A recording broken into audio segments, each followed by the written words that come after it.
I'm going to go over a variety of topics on here, as you can see on this slide here, and I'll try to stay out of the way so that you guys can, well, there we go, so y'all can see it okay.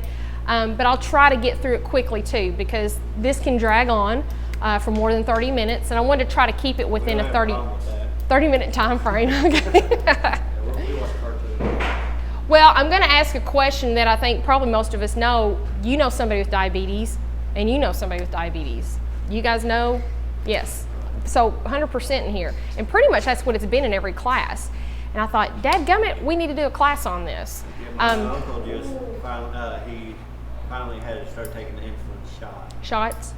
And I'm going to talk about that. Because some people think, oh, you got it bad, you're on insulin. We're going to talk about that so you can understand how insulin works in your body.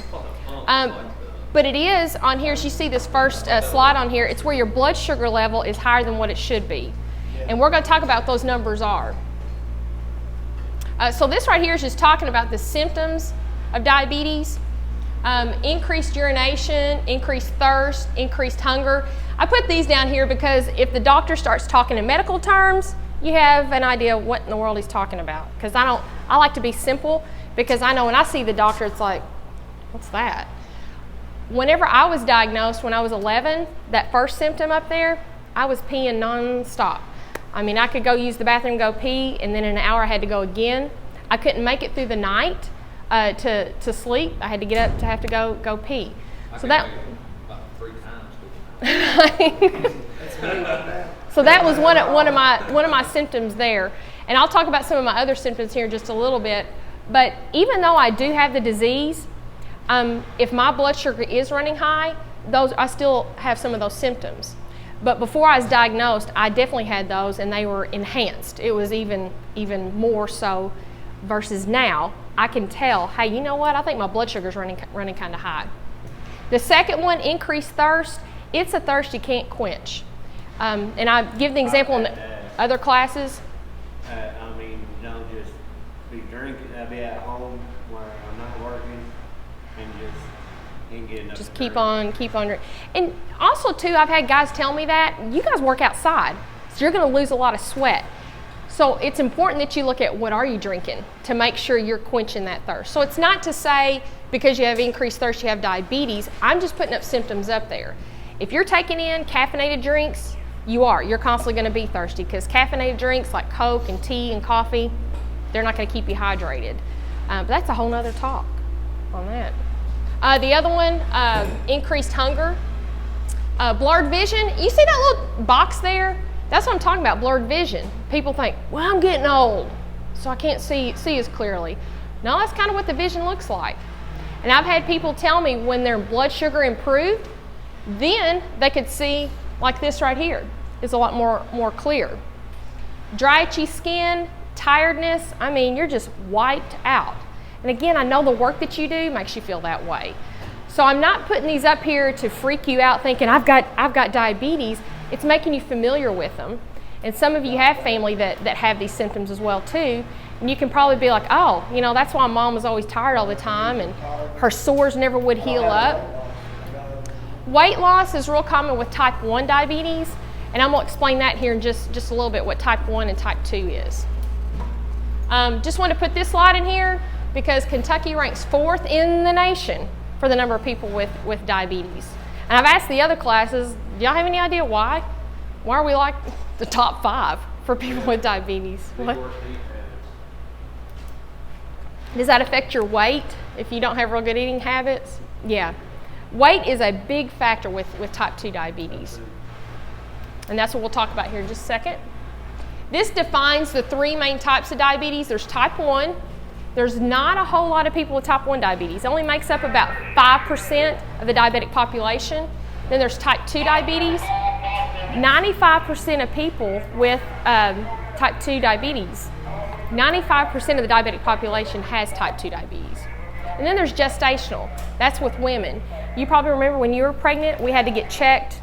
Was it 26 or 28 weeks? We had to drink that yucky stuff because when our hormone levels are up, our blood sugar levels go up. So women have to be checked for gestational diabetes. I'm going to have to leave it if you do. It's okay. It's all right. Yeah. Hey, Caitlin, would you want? I'll let her do that while I talk. Yeah, Do you, we'll wait on you feel okay? Right. You feel okay to do that? Get your gloves on. I'm gonna let Caitlin check you, okay?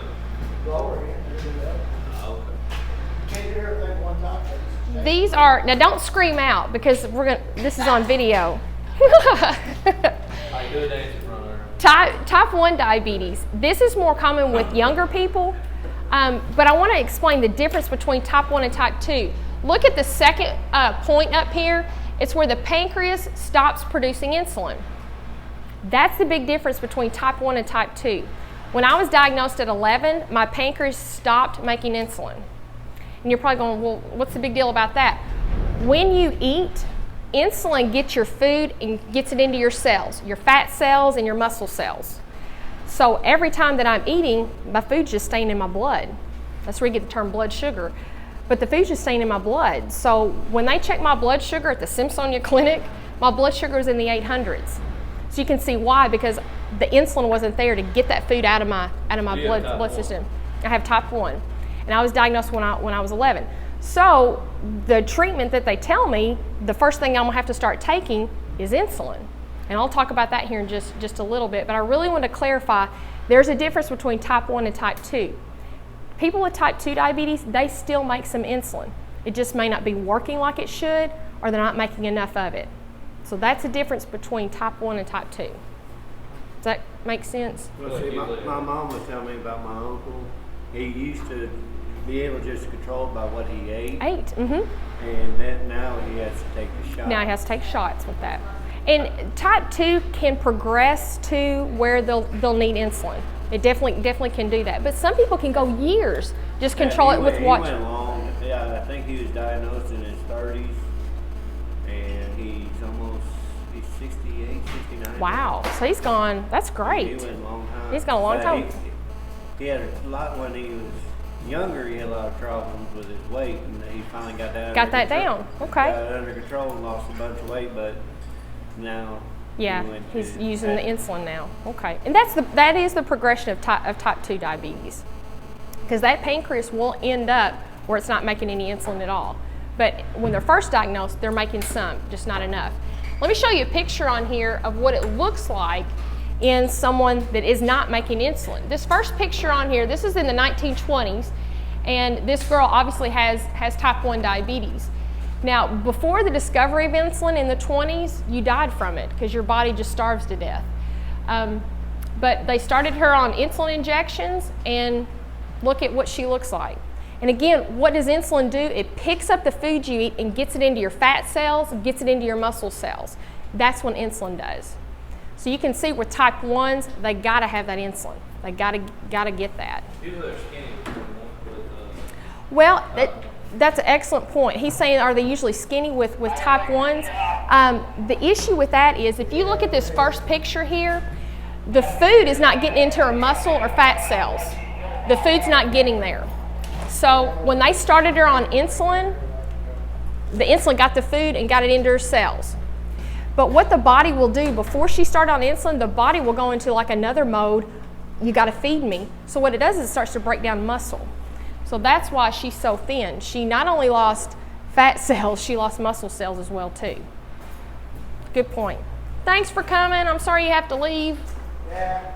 It's part of the job. Just want to throw some pictures up here, some famous people that you've probably seen around that have type 1 diabetes. Type 2, again, the difference between type 1 and type 2. Do people with type 2 make insulin?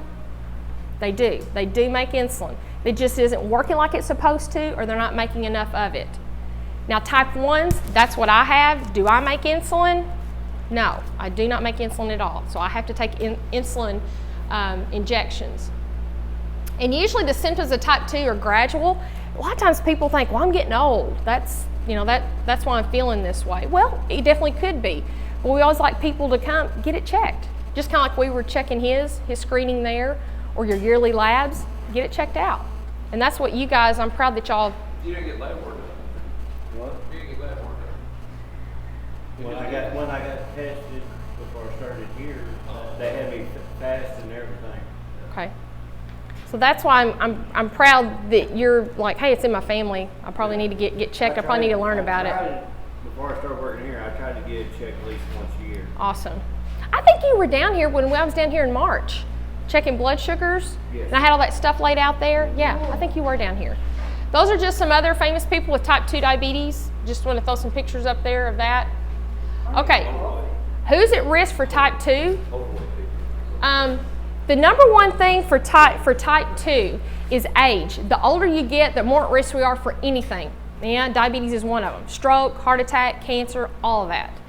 But diabetes is one too. That's the number one risk factor. And we're getting older every day. Sorry to be depressing and say that, but the other big factors, like what y'all are saying, your weight. That plays a huge factor in type 2 diabetes. To kind of explain here, and I'm very generic as far as how I explain this, but as I was mentioning, insulin picks up your food and gets it into your fat cells and your muscle cells. So here's your cell, and here's insulin with your food, and it fits right in there perfectly. Over the years, we gain weight, at least I do. Not like Teresa. Teresa's thin, she's been thin all her life. But over the years, I've gained weight. So what happens to my fat and my muscle cell? It gets bigger. The insulin with the food, it doesn't fit in there like it should. So it just kind of goes over this way with the insulin and the food. And then sometimes it does get in there like it should. And I kind of use the example of a keyhole with a, let me back up. A lock, thank you, a lock with a key. And the key's not going to fit in that expanded keyhole, is it? But if we get that keyhole where it should be, that key's going to fit in there perfectly. So when they tell people with type 2 diabetes, if you lose a little bit of weight, guess what happens to that fat cell and muscle cell? It goes back to the size it should, and that insulin and food can get in there perfectly. Perfectly. So when we tell people lose a little bit of weight, we're not talking 30 pounds. That's usually what people are thinking. I gotta lose 50 pounds, I gotta lose 30 pounds. 7, 10 pounds, that's all we're talking. That can lower your blood sugar significantly. And yes, if you lost a little bit more, it's gonna work even better. But when we tell people to lose a little bit of weight, they're at risk for type 2 or they actually have type 2 diabetes, their blood sugars improve significantly. I've had people that actually their medicine that they were taking to control their blood sugar, it got lowered or they actually got off of it. So the weight loss definitely does help. And I just stress to people, don't get it in your mind that you have to lose 50 pounds or 30 pounds, because that's more like 2 years that somebody would have reached that goal. Any questions on that part there and understanding that? The last one I wanted to point out on here, these are showing you risk for type 2, but darkening of the skin, this is not necessarily new, but I think a lot of people don't know about it. This is actually a risk associated with type 2 diabetes. And it's... Never mind, I was thinking like my dad had diabetes, his legs get like once. Yeah. It's been like that just past couple of years. Is it more of a red? Is it a red color? Red Okay, okay. That could be like bad circulation. Yeah, Don't that come from cellulitis. diabetes? Oh yeah, definitely. And I'm going to talk about that here in just a second. Okay. Well, this is darkening of the skin, and Caitlin, go hit the light real quick so you can kind of see that a little bit better, if you don't mind. It's right over there by the refrigerator. Some people think that it's a bad sunburn because they work outside. That's not what it is. It's called acanthosis. Yes, it does. Acanthosis nigricans. And I wanted to put different ethnic groups up here so they could kind of see what does it look like for someone that's African American, Caucasian, or Mexican. But it definitely does. It looks like you got a bunch of dirt on you.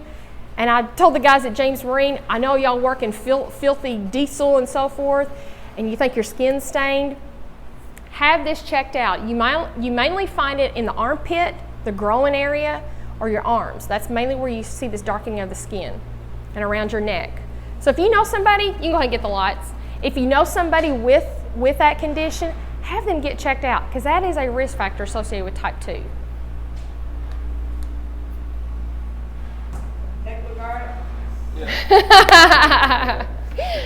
Gestational diabetes, it's where with gestational diabetes, that's with women, and we have to get checked at like 26, 28 weeks. Our hormone levels are up, which makes our need for insulin surge. You've got children, don't you? No? Okay. Yes. Yes. Okay, you do. Well, your wife has to get checked for that. And it's... And complained about it both times. Yes, because it's a yucky drink you have to drink, and normally this goes away after pregnancy because those hormone levels are down. And I wanted to put a picture up here of a famous person that had gestational diabetes when she was pregnant. All right, let's get to the numbers on here. This is normal blood sugar, someone without diabetes. Fasting, 70 to 99. If the person has eaten, it needs to be less than 140. So when we go to stick your finger, it hasn't been 2 hours since you've eaten. So I don't want you to panic if it's like 200 or whatever the number is. 2 hours tells us, hey, they're putting out enough insulin from their pancreas to get that food out of their blood system. So that's why they say wait 2 hours. People without diabetes, after they've eaten, their blood sugar can go up to 300 after eating, but then it comes back down. So that's why they give us that time frame of 2 hours. But like I said, we'll definitely check it for you.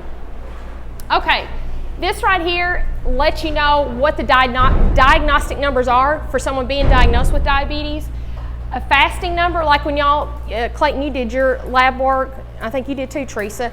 When they looked at your glucose, they want it to be less than 126. But if it's 126 or higher, that's usually telling us the person has diabetes. Pre-diabetes, this is a big one. I see tons of people with this number right here. And they say, oh, it's not that high, 100, 125, yeah. Last year I was in the wellness program, and my number was 180 or 190. 190? And that was fasting. And so, did they call you? They kind of talked to me a little bit, but they didn't really say. Go into more whether detail I with had it? Or, Yeah, they just say start watching what you eat. yeah. That's kinda what they do I'm gonna give you my number, okay, after class. Because, did you do it this year? No. Because I don't have our insurance no more. Oh, you don't? No, my wife. Well, if you go to your doctor now, they put you on bills for it. They care about you at this point. No, I'm just messing. No. They care about now, dude, not Did so you much have, before. because that does concern me though, knowing what your number there being elevated. We'll talk more after class, okay? But the pre-diabetes, if you don't get these numbers fixed right here, and again, my people with pre-diabetes, they're usually overweight. Some are obese. And they can simply get a little bit of weight loss and get their numbers right where they need to be. If they ignore this, they can develop type 2. And what I mean by getting type 2, that damage is done to the pancreas. There's no turning back with that. So if you have numbers within that level, call me at HealthWorks. Appointment is free, and I will work with you. You can bring your wife, your girlfriend, whoever it is with you, and I will work with you guys on the food aspect, checking your blood sugar, whatever it may need to be, okay? So I definitely want to spread that out that you guys know that, okay? I just want to put this up here because I thought it was a funny slide, but really the purpose of why do you think I need to I have diabetes, why do you think I need to check my blood sugar? Really, what's the need in me checking my blood sugar? I know I have diabetes. I thought it was hilarious. So anyway, so the purpose, why do you think I need to check my blood sugar? That's why I put that up there. Do you think it's a good idea for me to know before I go to bed what my blood sugar is? If I'm going to bed, my blood sugar is 230? Yeah, I need to know that. Before I eat, before I go and exercise, definitely need to know that. I'll just skip over this next slide. Okay, these are blood sugar goals for people with diabetes, like myself. So when I get up in the morning or before a meal, my blood sugar needs to be between 70 and 130. And again, that's for people with diabetes, not for you guys, because y'all don't have diabetes. But I wanted to make that distinct, have those distinct numbers on there so people can understand the difference between the two. After I eat, my blood sugar needs to be less than 180. There's another guideline that says less than 140. I go with a 180 because that's American Diabetes Association. And they pretty well set the parameters on anything to do with diabetes and blood sugar. Are there health problems associated with high blood sugars? You talk about circulation, definitely. So let me show you some pictures up here. That's definitely one. Is irritable? Like Yeah. That's a symptom. Being irritable. Because I remember my uncle, I was still in high school, and he's hollering at my aunt that his blood sugar is off and this and that. Low? And my mom's the type of person, she didn't take it very long, and she spoke up. My aunt's like, oh, his blood sugar. She goes, he's a grown ass man. He knows how to get his own food, but she told him. She didn't have any patience for him. Go get yourself. That's funny. Yes, when your blood sugar gets low, you can definitely get irritable, and even when it's high too. But that's more common whenever it's low. Several complications associated with high blood sugars. One is kidney failure. Even high blood pressure can make your kidneys. I just threw that one in there, but it's true. But high blood sugars can shut down your kidneys, and that's not a fun lifestyle. Having to be on dialysis 3 days a week, you've got treatments for 3 hours. Oh, that's very draining. So I tell people, don't mess around with your kidneys. If you got high blood pressure, you need to go get it checked out. Something as simple as taking a pill can get the blood pressure down. Blood sugar, it might be a pill, or we have to work with your diet, but don't mess around with those kidneys. This one right here, the next one, have you heard of going blind? People with diabetes getting blindness? I definitely can. Over here on the left-hand side shows you like normal vision. On the right-hand side is with uncontrolled blood sugar. And I like to use this example here. It's kind of showing you what your blood sugar looks like at a normal level. And this is not real blood, so I don't want to freak you out.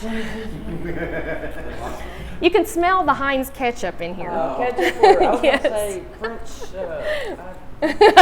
salad dressing. See, yeah, it does kind of look like that. But you see how it kind of flows? It basically, normal blood sugar kind of looks like watered down ketchup, is what it looks like. Now, the reason why I show you this picture up here is because now I'm going to show you what high blood sugars look like. When your blood sugar is high, it gets a little bit thicker. You see, it's not flowing as well. This is like a blood sugar of 200. A Sonic's ketchup, isn't it? This was Heinz, I think. Yeah, it was Heinz. Heinz ketchup. But think about this comparison to, I don't know if you can see these little vessels here in your eye. Is that thick blood going to get in those little vessels? It's not. That eye, kidney, heart, your toes, it's starving for blood. And so over the years, if you go on ignoring it, that's going to be your result. And I don't mean to be gloom and doom. I'm making people aware of why we need to watch out for our blood sugar, okay? Last one I have in here, blood sugar of 300. And 300 basically looks like just ketchup coming out of the container. And I do see people with these numbers. And they blow it off like it's no big deal. And I'm like, yes, it is. Does that kind of make sense? Definitely heart attack, stroke, those are definitely complications of high blood sugar. And again, if you look at my blood sugar bags over here, you can see why. And y'all probably know people, well, y'all have had family, and you know why they could probably have complications, because they haven't been keeping it controlled. I saved the best picture for last, which is what Clayton was talking about, circulation. And again, you think about, if I'm having uncontrolled blood sugars, is that blood sugar at 200, 190, is that blood making all the way down to my toes? It's not. So these people will develop what's called neuropathy. They can get numbness, tingling, and a burning feeling in their fingers, their hands, their toes, and their feet, even sometimes in the calf of their legs, because the body is saying, I'm not getting the blood, and that's the side effect of that. People can get cuts and sores that don't heal up. Did you even think about your gums and your teeth? Am I grossing you out, Teresa? Yeah. Sorry. The top left hand. See there. But your gums and teeth can get inflamed and infected as well too. And they can start losing their teeth because the blood is not circulating in their gums and getting the blood and nutrition in their teeth like it should. I know people actually lost Yeah, legs because of diabetes. right. Well, I have a question. My son has told me that here recently his hands get ice cold. That's typically not a sign of diabetes. I mean, that is showing you there's not circulation there. So it could be a number of reasons if he's been sitting on them or laying on them a We were just certain in the way. truck, and he was like, feel my hands, and it's summertime. He's like, Smoke. they were It's ice gotten cold. ice cold. You smoke. Chews tobacco. When I smoke, I have bad circulation. Circulation, yeah. Burning disease or something like that. Blood pressure okay, I guess. Yeah. Okay. 17, healthy. Yeah. I wouldn't think that that's probably going to be associated with that. I mean, Now, you've seen him. have I? Didn't you see him at HealthWorks one day? You and the tobacco lady, cancer lady? Yeah, I'm trying to remember. Is he tall? Yeah, I think I do remember that. But not as far as being associated with diabetes. Someone with diabetes, we can get that because we don't have real good circulation in us. But that's a good question. You know, could that be diabetes or not? So I'm not sure what that could be for him on that. How do you treat diabetes? These are the last two pieces on here. With type 1 diabetes, remember that's what I have. I don't make insulin. So what do I definitely need to take as far as a medicine? What do I definitely need to take? Insulin, exactly. Do you think I need to watch my diet? Yeah, I probably do need to watch my diet. And we're going to talk about those foods that make your blood sugar go up. Type 2 diabetes. Would they need medicine? Some do, don't they? And then some don't. Some, when they first start off, they could just watch their diet and their activity. And then eventually they might need a pill. And then eventually they may need insulin. So type 2 diabetes has a number of ways that it can be controlled. Well, let's look at those real quick. With type 2 diabetes, they will take a pill a lot of times. Not all the time, but a lot of times they will take a pill. I tell people it's not insulin. Those pills will work on your pancreas to make it release more insulin. You got some pills that work on your liver. Liver? What the heck? Your liver actually makes glucose. So they have pills out there that will inhibit your liver from making glucose. They got tons of them out there and how they work. Some of them actually work on your food that you eat. So Now, we had a question. I know your gallbladder is attached to basically alongside your liver, right? Now, would that make a difference in not having your gallbladder anymore too? good question. Actually, it's okay. Very good question. So that would be perfectly fine. If you don't have a gallbladder, it will work. It will still work. You don't need anything, no handle. I don't either. So join the crowd. That's pretty normal nowadays, people not having. Yeah. I got mine taken out 22 years old. Wow. Yeah, mine was actually taken out after being pregnant. But no, it would work fine. It'll work fine. And there's so many pills out there. The doctor may have you come back in a month to check your liver enzymes to make sure that it is working okay. I'm not going to say they may, they will. That is part of the protocol. But there are so many different ones out there that it's great. Insulin, again, talking about insulin, that actually has to be taken as an injection. When I was diagnosed and the nurse says, okay, you have to start taking an insulin shot, I'm like, that's what the nurse does. And I told her, I said, well, I can, just draw up the insulin and I can just shoot it in my mouth. And she laughed. And I'm thinking, well, why not? She said, because when this insulin goes down your throat and in your stomach, you've got acid down there, and that acid will break it up, and it will never make it to your bloodstream. Crap. So I have to take a shot. So when you think of insulin, people think it's the end of the world. It's the worst diabetes in the world. No, it is not. I think because it's associated with being a shot. Well, again, let's go back. So whenever she told me I was going to have to take a shot, Teresa, I'm scared to death. I've known her for like 4 months, and she thinks I'm going to stick her. But that's what I was thinking. I'm going to have to take a shot like that, but it's not. And you said your uncle has it. Is that correct? So his syringes are going to be about that length. There's a big difference between this one and this one, isn't it? I mean, this just goes to your fat tissue. This goes all the way to your muscle. This just goes to your fat tissue. You hardly feel it. Now, again, I take this, and I hardly feel it at all. And I have some people, when I'm talking how to take an insulin shot, I don't even feel it. So I promise I'm not making that up.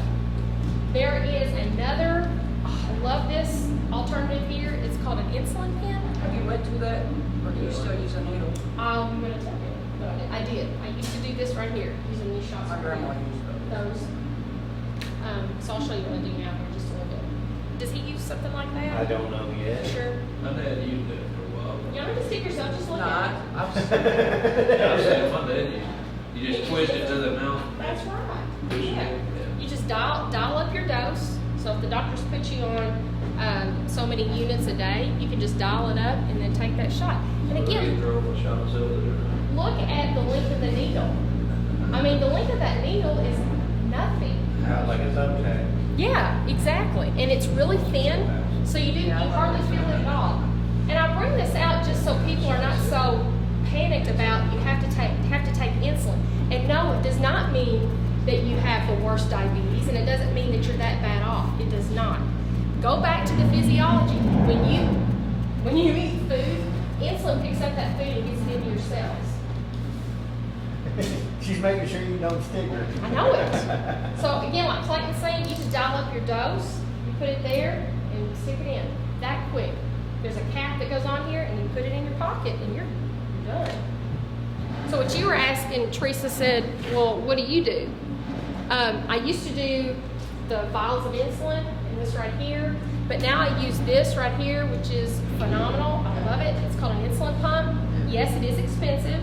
My insurance pays 80% of it, so I didn't have to pay the full cost. They're about anywhere from $5,000 to $7,000 is what they cost, and I did it on a payment plan because I didn't have the whole amount to pay for that. But the way that this works here is you can see up there. This is called an infusion that you see on her stomach there. That is attached to. Pull this off here. See this tubing right here? Attached to. This is a tubing of insulin. So every 3 days, I fill up this reservoir of insulin to get me through for 3 days. And then after that 3 days, I put a new one in, but then I have to put a new infusion set. I like to explain infusion sets kind of like an IV. You know, you're going to have an IV, and they put that there. Well, it can only stay there for about 4 or 5 days. Mine can only stay there for 3 days. So after the 3 days, I take that out and then put a new one in. Was that a needle? Yeah, are there needles in there?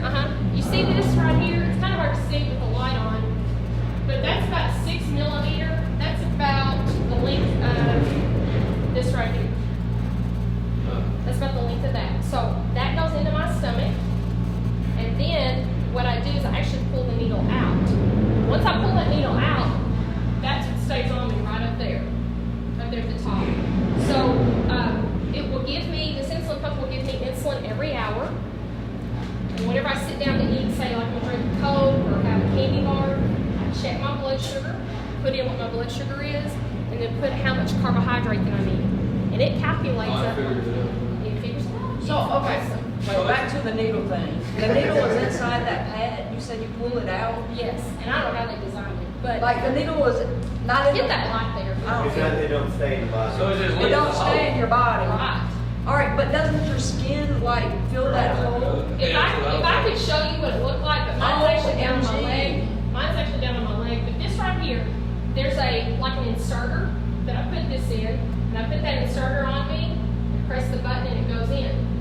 So once that's in, this little blue part here, you pull it straight out. You don't see it. You don't ever see it go in. I think the shot, you're seeing that. If you don't like shots, you see that more than you do this. This goes in a little insertion device. I put it on the skin, press the button, and it goes in. And then I pull that blue piece off of there. And what's left is what looks like up there at the top there. So that just leaves a little hole for 3 Yeah, days. and you don't see it. It just looks like a little red area. Okay, you can get the lights. When you have your IV, that's what they do too. They put that needle in. That's what hurts so bad. Now, that right there does not hurt like an IV. An IV is going to look right here. You have no fat tissue there. With this, you've got fat tissue here, your leg, your butt. So you're hardly feeling So it doesn't bruise you or anything? If I ever hit a vessel, yes, but that hardly ever happens. It has happened. So I'm I'm not gonna go and pass out. I'll make it over. But it hardly ever happens. But this does hurt. So when they put that in, the needle will come out. But what stays beneath your skin is this plastic tubing. So like whenever I bend over, I don't feel a needle sticking me every time. But you feel that plastic? I don't feel that. So you ever hang it on it, how you live? Oh, it has gotten hung on. Like I was walking, it got hung on the door. I'm like, whoa. So like, Has it ever pulled it out? No. so like when you're changing clothes, I'm not trying Yeah, no. but you have Let's to get hold questions. this Right. and change So clothes. you do have to do that, definitely. So I'll put put it You right don't, here. you don't have no way to just unhook it, You do. set it down. You definitely can do that. You can definitely unhook that. So like, I'll be honest with you. When you're having sex, this gets in the way. So you can actually unhook it and put it over there. That's, I mean, Take it a bath. I try not to be awful, but I mean, I'm like, I never want that thing. When you're taking a bath, going This is on my swimming. back. This is good when you got clothes on, but you That's know what? right. Forget that. I need a Velcro strap. Put it around my neck. Like a deeper. No, but you definitely can detach to it, most definitely. So if you're going swimming, having sex, whatever the scenario is, you definitely can detach to it. The longest that they say is 1 hour to be detached from it. And if you are, go check your blood sugar. If it's running high, and then if it's high, reconnect, make the correction, and then you can take it back off. Okay, we can carry on again. Hold Okay, up. let's move on. Right in the But middle. anyway, hey, we had to have a little sex ed in here, didn't we? Right in the middle of But I definitely want you to have that understanding on the insulin pump. It's given me so much flexibility. Definitely has. Last part on here is the food part. What foods do you think I need to watch in my diet? Or that your uncle or your dad or what Sweets, Sweets, carbs. yes. Well, they categorize those into this food nutrient called carbohydrate. And I really stress to people, it's not bad. Carbohydrates are not bad. Now, if you eat more than what you should, yes. That's the same with fat. If you eat more than what you should with fat, that's bad. So you can have a variety of all of these foods. So to say you can't have a Pepsi, you can't have a candy bar, you can have that. But when, Just shoot me. but when, no. I'm getting my one soda a day. That's what my job is I work with people how you can put that soda in, how you can put that Snickers bar in. I'll work with you on that. When I was diagnosed, that was like 30 years ago. They said, no, you can't have those. It's changed now. We work with people, try to work with your schedule, and try to work with your food choices. Again, quickly, the first 4 foods listed up here, they contain carbohydrate in them. Cookies, Coca-Cola, sweet tea, ice cream, milk does, and yogurt, buttermilk. Fruits do. They naturally have it in it, just like milk naturally has it in it. Fresh fruit, canned fruit, and your breads and pastas, white beans, corn, those have Just carbohydrate about in it everything too. is carbs. It does. And you're okay to eat those. We just need to look at how much are you taking in. That's what I'll work with you on. I'm not going to be, I tell people, I'm not going to be a food Nazi and say, no, you can never have that. I'm going to work with you on the amount. So if you're used to eating this much, let's try to skim it down to about this much. And then eventually, we might need to work on a little bit more, but that's what I work with people on, okay? I work with your wife, your girlfriend too, wherever we need to. Time-wise, we don't have time to go through those there. But I definitely wanted you to have just a general idea of what foods do we need to look out for. And it's not to say you can't have them. It's to say, hey, let me try to watch those in my diet a little bit closer. That's just giving you a general idea of how much to eat. Again, when you sit down and with an appointment with me, I'll work with you more specifically on that.